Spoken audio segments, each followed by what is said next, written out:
banques et intermédiaires du financement immobilier repensent-ils leur stratégie face à un environnement incertain et une concurrence exacerbée?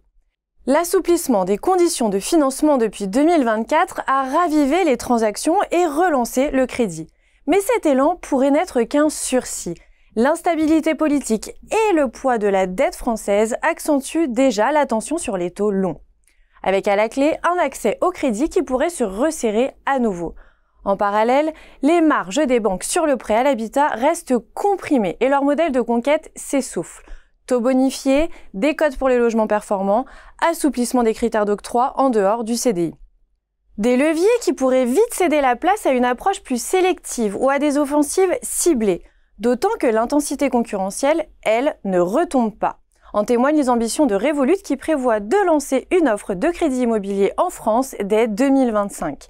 Sa promesse s'annonce radicale, délivrer une expérience ultra digitalisée et un accord final en moins de 24 heures grâce à l'intelligence artificielle. Dès lors, ce type d'offensive peut-il rebattre les cartes d'un marché déjà sous tension? Comment les banques peuvent-elles rester offensives sans sacrifier leurs marges? Et quel scénario se dessine pour le financement immobilier d'ici 2027? Dans cette nouvelle étude de la collection Focus, les consultants de Xerfi ont analysé les axes de développement des acteurs du financement immobilier. 4 leviers sont actionnés.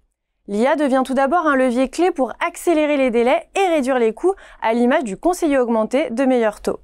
Par ailleurs, la reconquête des primo-accédants, clientèle stratégique des banques pour fidéliser à long terme, se traduit par des offres ciblées telles que Duo Primo d'ECM Arkea.